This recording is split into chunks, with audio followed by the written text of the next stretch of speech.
And I believe that. I really do. I sniff everything and everybody in my... I'm not joking at all. You sound like Joe Biden. I mean it. I defended his hair sniffing because I do the same, and I'm not ashamed of it. But I'm not a weirdo or a creep. I didn't shower with my daughter, so it's cool when I think it's defensible, and I do. But the point is, don't spend your life in a fake world. Spend your life with other people who you can touch and smell and whose eyes you can see. I think animals are incredibly important. I really believe that. The older I get, I think it's really important. God created animals. We have dominion over them. It doesn't mean that they're totally different from us. They're not.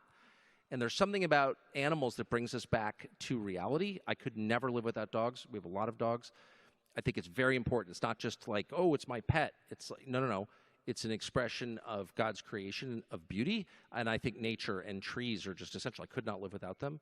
I don't understand how people can live in glass cubes on the 27th floor in Midtown. I think it's terrible for you. I think it's wrong that we would encourage that, and I don't think a lot of the things that are described as progress are progress at all. I think that they are imprisonment, and I think technology is a mixed blessing at best. I really do. I feel that I have very extreme views on this, which I'm not going to share with you because I don't want to reveal how crankish and crazy I really am on this subject. But we accept technological progress as progress when it's enslavement, actually.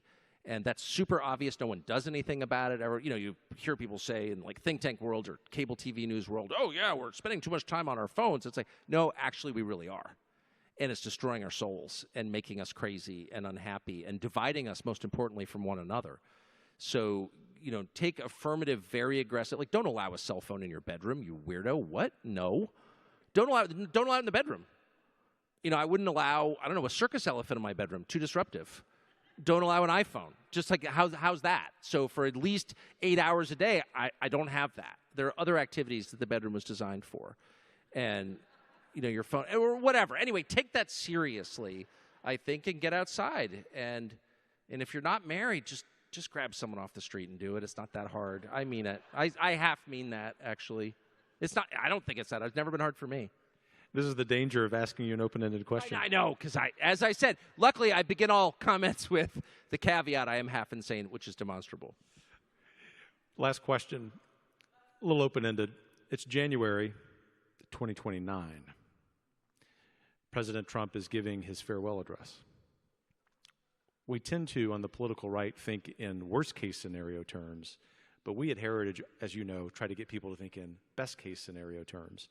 What's the best-case scenario for the message regarding what he's accomplished, but also, more importantly, where the country's going? Well, by far the most important question is, does the country hold together? And the country can only hold together if there is a consensus view, not a universal view, but a consensus view, a majority view, on what it is to be an American. It's not a racial group. It's not a linguistic designation.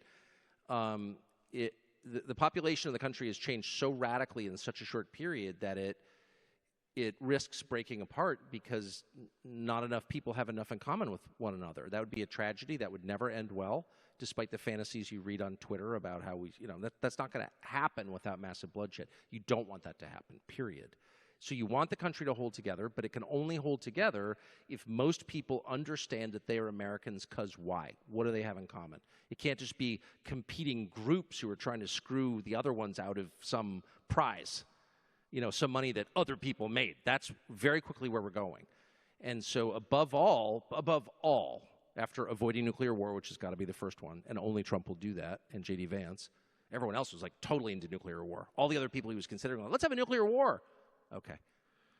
Children. Anyway, so after that, the most important long-term question is, what do we all have in common? And only a leader can establish that. It doesn't need to be explicit, by the way. I don't think Trump's going to give a speech when he's president saying, here are the 5 things we require of every American, or every American must believe. It's not quite that simple, but there has to evolve a sense of what we have in common, of what we share, because we don't look alike, we don't speak the same language oftentimes, we don't have the same religion, so what is it we have in common? That has to be the overriding goal above all others. And the last thing I'll say is I think the big change in the last week is the social sanction levied against people for supporting Trump is disappearing fast. It is. One of the reasons this was such a divided country is that people were not allowed, like normal white-collar professionals, were not allowed to even consider the possibility that Trump might be less than Hitler. And now, I think they can. I do. I think after Saturday, that is the big change. People are like, maybe I didn't like Trump, I didn't vote for him the first time, but all of a sudden I'm seeing, I don't know, Elon Musk just endorsed him. I think the country's largest government contractor, a guy with an awful lot to lose. If there was anyone with a lot to lose, yeah, he's the richest guy in the world. Okay, he's also got the most to lose in the world. And that guy just endorsed Trump publicly about 5 minutes after the shooting. That is a watershed, in my opinion.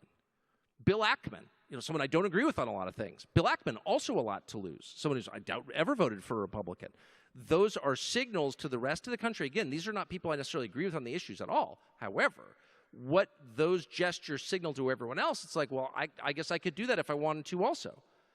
That is a prerequisite for national healing and for national unity. Doesn't mean you have to agree with someone. In other words, if somebody said to me 4 years ago, like, you're not allowed to support Joe Biden. Well, I never supported Joe Biden. Of course, I don't agree with him on anything. I didn't yet hate Joe Biden. I now do. I'm ashamed to say I actually hate Joe Biden. But I don't want to feel that way, but I do. I do because he's wrecking my country. My kids live here.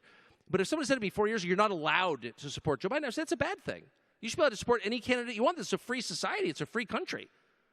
It's a free country, a phrase that was common in my youth and now extinct. But it is still a free country. It must remain a free country. And in order for that to happen, you have to have the right as the average person to support anyone you want. And I do think you now have the right to support Trump. And that's the beginning of healing for us.